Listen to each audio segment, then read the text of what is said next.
Hello, good morning friend, this is Ankita. आज मैं आपके सामने जो लेके आई हूँ topic that is computer security से रिलेटेड है। कंप्यूटर सिक्योरिटी में जो इम्पोर्टेंट इंफॉर्मेशन आपसे पूछी जाती है या टर्म पूछी जाती है वो इस तरह से है जो क्वेश्चन आपके पास आते हैं। और वैसे भी जनरल जो कंप्यूटर एग्ज़ाम की तैयारी नहीं कर रहे हैं, जनरल भी आपको चीज़ें पता होनी चाहिए। ये एक अपडेट की तरह है जो डे टू डे लाइफ में आपको अवेयर जिसके बारे में होना चाहिए। तो आज मैं बात करूंगी कंप्यूटर सिक्योरिटी में जो आपके पास वायरस होते हैं। वायरस जैसे आपने नाम सुना होगा, वायरस होते हैं, वॉर्म्स होते हैं, ट्रोजन, स्पाईवेयर एंड रैंसमवेयर, इस तरह से कुछ नाम आपके सामने आते हैं।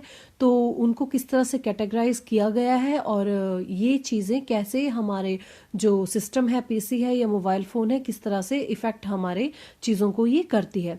तो देखिए, जो वायरस होता है वो उनको कंबाइंड फॉर्म में मालवेयर कहा जाता है। ये मालवेयर की ही कैटेगरीज में आते हैं जितने भी वायरस हैं, और इसका फुल फॉर्म होता है मैलिशियस सॉफ्टवेयर होता है।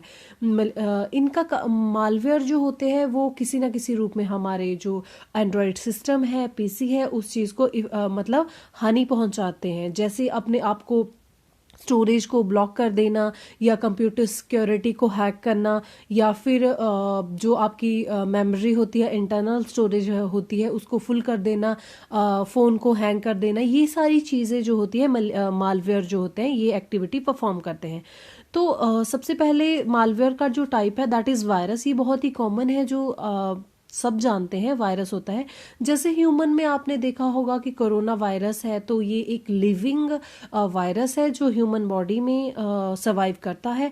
लेकिन जो कंप्यूटर में वायरस होता है that is non living virus होता है। ये वैसे ही वायरस की तरह काम करता है कि एक जगह से दूसरी जगह फैलना, एक कंप्यूटर से दूसरी कंप्यूटर में फैलना। तो ये आता कैसे है? जब आप कोई भी अनवांटेड ईमेल के ऊपर क्लिक करते हो, गलत वेबसाइट के ऊपर ट्रैवल करते हो, या आप डिफरेंट चीज़ें इंस्टॉल करते हो अपने फ़ोन में, तो ये सारा उस तरह से वायरस आपके कंप्यूटर में आ सकता है।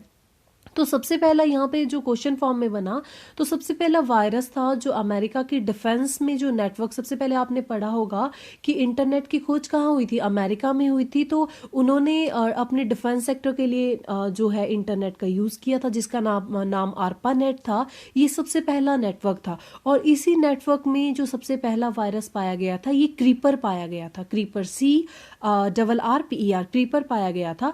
तो अगर आपसे क्वेश्चन ऐसे आता है कि फर्स्ट वायरस क्या था, तो क्रीपर था। लेकिन ये इंटरनेट पे फैलने वाला वायरस था। लेकिन जो पीसी आपका था, पीसी के ऊपर फैलने वाला फर्स्ट वायरस था वो एल्का क्लोनर था। एल क्लोनर था जो 1982 में इसकी खोज की गई थी।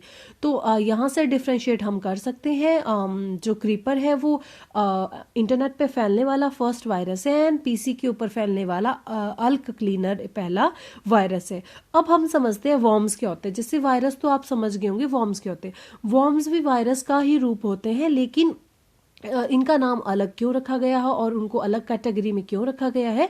क्योंकि वॉर्म्स जो होते हैं वो वायरस की तरह ही होते हैं जो हमारे सिस्टम को डिफेक्ट करते हैं। लेकिन ये कैसे अपना काम करते हैं? ये अपने आप को रेप्लिकेट करते हैं, मतलब अपनी इतनी ज़्यादा कॉपीज कर देंगे, अपने आप को कॉपी करेंगे कि हमारी स्टोरेज फुल हो जाएगी।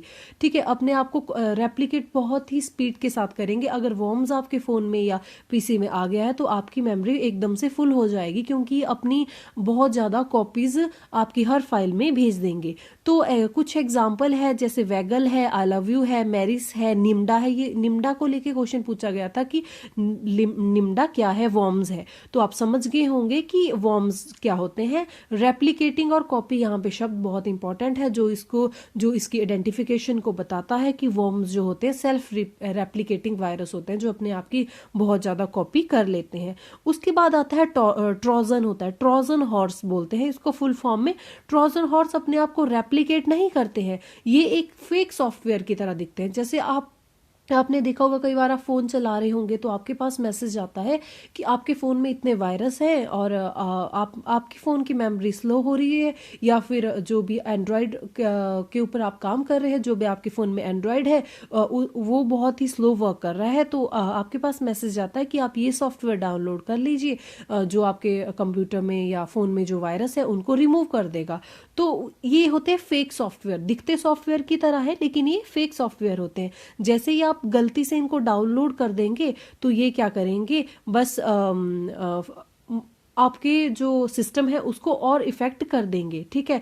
तो ट्रोजन और वॉर्म्स में क्या डिफरेंस है? वॉर्म्स अपने आप को कॉपी करते हैं, रेप्लिकेट करते हैं, और ट्रोजन क्या होते हैं? एक तरह के फेक सॉफ्टवेयर होते हैं।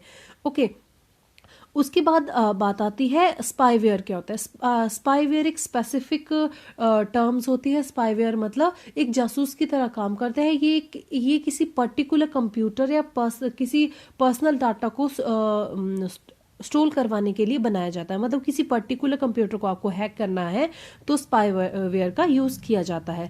Next one is a ransomware. क्या होता है? रैंसमवेयर जो होते हैं ये एक किडनैपिंग की तरह टर्म्स होती है। रैंसमवेयर क्या होता है? जैसे आपके फोन में अगर रैंसमवेयर आ गया है या पीसी में ज़्यादातर डाउनलोड होते हैं, ये रैंसमवेयर अगर आपके पीसी में आ गया है तो ये क्या करेंगे? आपके जो कंप्यूटर है उसको लॉक कर देंगे। फिर जो कंप्यूटर लॉक हो जाएगा तो आप जब ठीक करवाने जाओगे या कुछ भी करना चाहोगे तो ये आपसे कुछ अमाउंट ऑफ सर्टन मनी मांगेंगे, सर्टन अमाउंट ऑफ मनी मांगेंगे, लेकिन वो मनी आपकी क्रिप्टो करेंसी या बिटकॉइन के रूप में ही होगी, इसीलिए इनको पकड़ना बहुत ही मुश्किल होता है। तो रैंसमवेयर क्या होता है? आप ये समझ लीजिए कि किसी चीज को किडनैप किया और किडनैप में फिरौती मांगते हैं। ये रैंसमवेयर भी उसी तरह से होते हैं। स्पाईवेयर और रैंसमवेयर में डिफरेंस आप समझ गए होंगे। स्पाईवेयर होता है किसी पर्टिकुलर स्पेसिफिक कंप्यूटर को टारगेट करना, वो किसी भी तरह से हो सकता है। रैंसमवेयर क्या होते हैं? आपके कंप्यूटर को हैक कर लेना और उसको अनलॉक करने के लिए, लॉक हो जाता है इसमें आपका कंप्यूटर, और अनलॉक करने के लिए आपसे कोई भी किसी भी करेंसी की डिमांड करना। उसके बाद एडवेयर होते हैं। एडवेयर क्या होते हैं? एडवेयर आपने देखा होगा, जैसे आपके फोन एंड्रॉयड में ज़्यादातर परफॉर्म होते हैं। जैसे आपने देखा होगा आप कोई भी गलत ऐप, जैसे आपने देखा होगा कि फ्री ज़्यादातर कुछ ऐप्स होती है जो कि पैसों से ही आप खरीद सकते हो या डाउनलोड कर सकते हो, लेकिन उनका फ्री वर्जन भी अवेलेबल होता है। तो जब आप उनका फ्री वर्जन, वो एक तरह का क्या हुआ, वो एक तरह की फेक सॉफ्टवेयर हुआ, ट्रोजन हुआ। तो जब आप उनको डाउनलोड कर लेंगे तो वो क्या करेंगे? आपके फ़ोन में ऐड देना शुरू कर देंगे, या कोई भी सिंपल ऐप आप डाउनलोड करते हो तो उनका मकसद आपके कंप्यूटर को ख़राब करना नहीं होता, बस ये एडवर्टाइजमेंट इतने शो करेंगे कि मतलब आपका मेन कंटेंट जो होगा वो वहीं रह जाएगा जिसके लिए आपने वो ऐप डाउनलोड की है। तो मैक्सिमम ये चीज़ आपने मोबाइल फ़ोन में देखी होगी जब भी आप कोई ऐप डाउनलोड करते हैं। तो एडवेयर का नाम से ही पता चल रहा है, एडवेयर ये स्मार्टफोन में ज़्यादा परफॉर्म होते हैं। तो वैसे हम समझ गए हैं मालवेयर क्या होता है। मालवेयर एक मलेशियस सॉफ्टवेयर होता है जिसमें सारी कैटेगरीज आती हैं, virus, worm, Trojan, spyware, ransomware and adware आता है। तो अब बात कर लेते हैं कि कुछ ऐसे तरीके जिससे मालवेयर को डाउन होने से बचा जा सकता है। सबसे पहले जो आपके ईमेल में जो अनवांटेड मेल आती है उनको स्पैम कहते हैं। स्पैम के ऊपर आपको कभी भी क्लिक नहीं करना चाहिए। दूसरी बात ये है कि कभी भी गलत ऐप को या फिर गलत वेबसाइट पे ऊपर आप ट्रैवल करते हो तब भी वायरस आपके कंप्यूटर में आ जाता है। अनवांटेड मैसेज के थ्रू जो आपके पास ईमेल्स भेजी जाती है या वेबसाइट भेजी जाती है उनके ऊपर भी आपको क्लिक नहीं करना चाहिए। तो यही था कंप्यूटर सिक्योरिटी के बारे में। प्लीज़ सब्सक्राइब द चैनल अगर आपको वीडियो थोड़ी भी वैल्यूएबल लगी हो। Thank you and have a good day.